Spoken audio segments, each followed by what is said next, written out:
یہ نوجوان دوست میری بات لکھ لیں، پریشان لوگ میری بات لکھ لیں، جن کے پاس قوت فیصلہ نہیں وہ اس بات کو لکھ لیں۔ حضرت عبداللہ ابن عباس فرماتے ہیں میرے نبی پاک علیہ السلام نے مجھ سے فرمایا تھا، عبداللہ سن،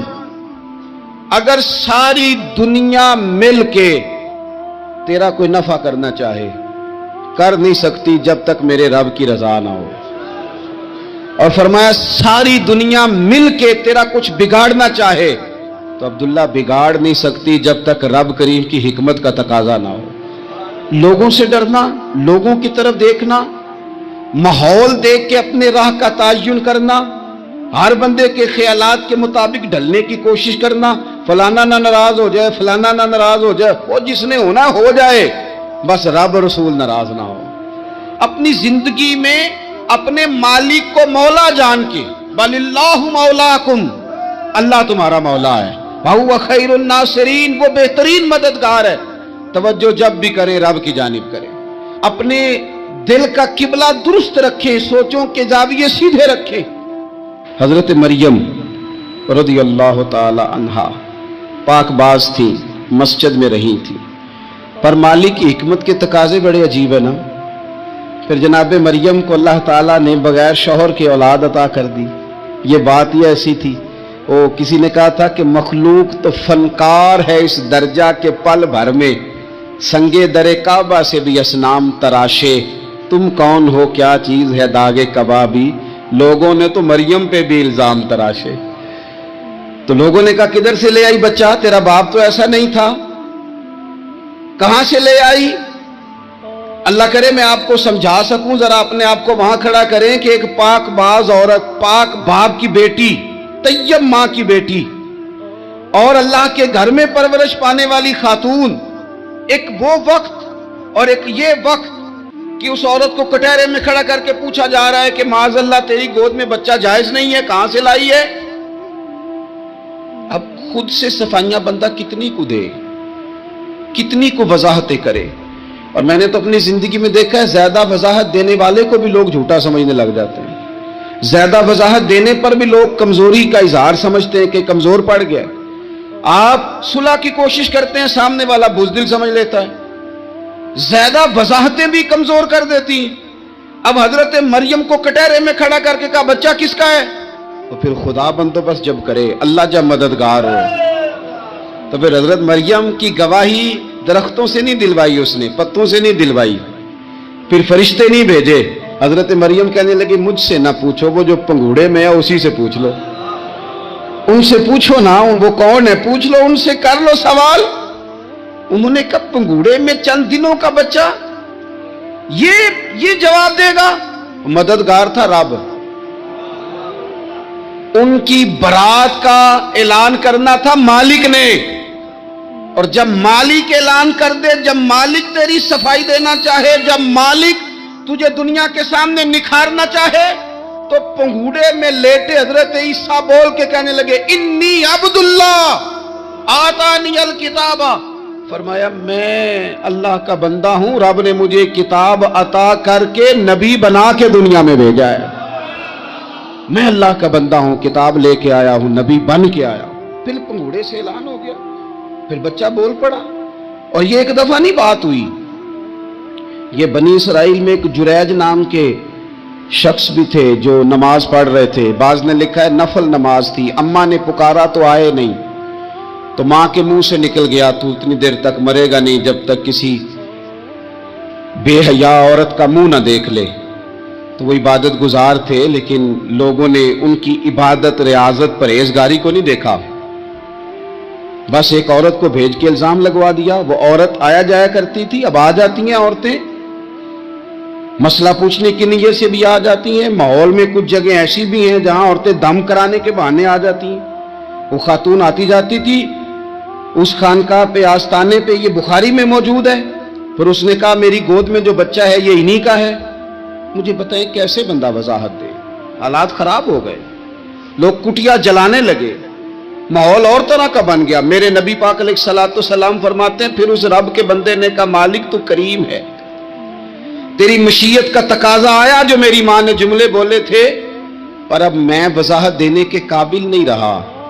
اب تو ہی کرم کرے گا تو دروازہ کھلے گا، تو وہ چند دنوں کا بچہ پنگوڑے میں بول کے کہنے لگا میں اس درویش کا نہیں، میں تو فلانے چرواہے کا بچہ ہوں، وہ جو بکریاں چراتا ہے۔ رب کی مدد کو پکاریں، اپنے ساتھ اپنے مالک کی مدد کو شامل کریں، تھوڑے رزق پر بھی گزارا اچھا ہونے لگ جائے گا۔ سارے لوگ آپ کو گرانے کی تدبیریں کر رہے ہوں گے اور مالک آپ کو عزتیں عطا فرما دے گا، اس کی بارگاہ سے حکمت کا تقاضا اور ہو جائے گا۔ ہم نے ساری زندگی لوگوں کو راضی کرنے میں گزار دی۔ تو میرے عزیز، جب سب سے بڑھ کر وہ دیتا ہے، سب سے زیادہ نوازتا ہے، سب سے زیادہ پیار کرتا ہے، تو پھر وہ فرماتا ہے یا ایھا الذین آمنوا اذکروا اللہ ذکرا کثیرا، اے ایمان والو اپنے رب کا کثرت کے ساتھ ذکر کرو،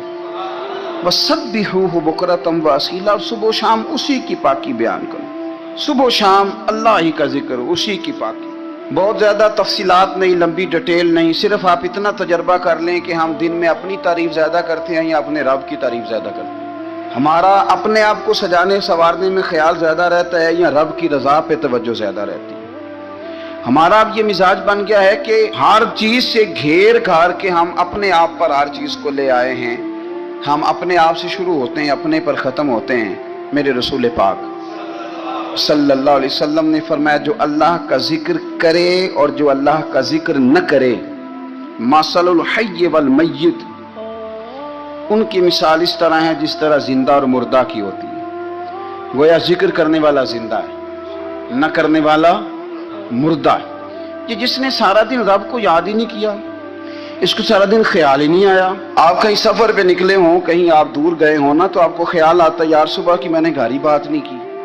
صبح سے میں نے آج گھر فون نہیں کیا، کوئی رابطہ نہیں کیا، کوئی معلومات نہیں کی۔ گھر میں سے کوئی سفر پہ ہو، ایک تو یہ کہ آپ گئے ہوں اور ایک یہ کہ کوئی گھر میں سے گیا ہو، تو دن میں اسے فون کر کے پوچھنے کہاں پہنچے ہو، جس کام گئے تھے اس کا کیا بنا، خیال آتا ہے۔ اور اگر آپ نے کسی کو بھیجا ہو اور پیچھے سے فون نہ کریں تو وہ بھی کہہ دیتا ہے یار تو نے سارا دن حال ہی نہیں پوچھا۔ یعنی بندوں کے ساتھ بندوں کا رشتہ ہو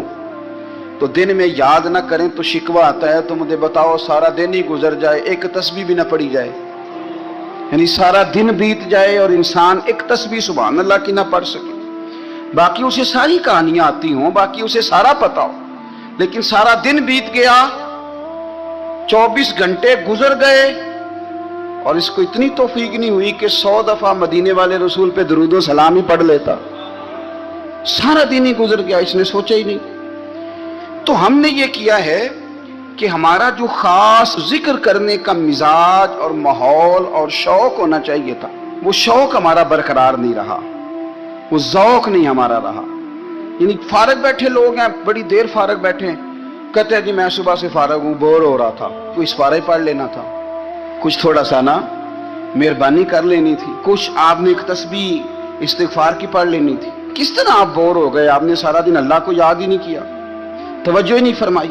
اور پھر اگر آپ اللہ کا ذکر کریں اور جس صفاتی نام کے ساتھ آپ اپنے رب کو یاد کر رہے ہیں اس کا معنی سمجھ کے کریں، یا رحمان یا اللہ، یا رحمان یا رحمان یا رحمان، جب آپ کہیں گے تو پھر عرش کا مالک بڑی رحمت نازل فرمائے۔ جب آپ کہیں گے یا کریم یا کریم یا کریم، تو پھر وہ کرم کے دروازے کھول دیتا ہے۔ آپ کا ایک خاص رنگ ہو۔ میرے نبی پاک صلی اللہ تعالی علیہ وسلم نے ارشاد فرمایا کہ تم نہ دنیا میں رہ کے مجھ پہ درود و سلام پڑھو، فرمایا قیامت میں جب تمہارا دشوار گزار گھاٹیوں سے گزر ہوگا نا، یہاں تم بیٹھو گے سوگ کے ساتھ درود پڑھو گے، لیکن فرمایا قیامت والے دن جب تمہیں دشوار گزار اور سخت راستوں سے گزرنا پڑے گا نا، تو دنیا میں سوگ کے ساتھ پڑا ہوا درود و سلام وہاں تمہارے لیے نور بن جائے گا، اور تمہیں رستہ دکھائے گا تمہارا درود و سلام، تمہیں ذوق دلائے گا۔ اور میں نے ایسے لوگ بھی دیکھے دین کے لیے وقت گزارا، لیکن جب بڑھاپے میں دانت کام نہ کرتے تھے تو وقت کے مفتیوں کو بھی مسجدوں کی کمیٹیوں نے کہہ دیا اب آپ کی سمجھ نہیں آتی، ہم نے خطیب کو یور رکھنا ہے، نہ دیکھو دنیا کی طرف، دنیا رلا دیتی ہے، نہ راضی کرو بندوں کو، بندے تھکا دیتے ہیں، نہ پیچھے بھاگو ہر وقت دنیا داروں کے، یہ انسان کو کمزور کر دیتے ہیں، وہ تو کریم ہی بڑا ہے، 2 آنسو زمین پر بعد میں گرتے ہیں، بندے کے گناہ سارے پہلے معاف فرما دیتا ہے۔ اللہ کی مدد کا حصول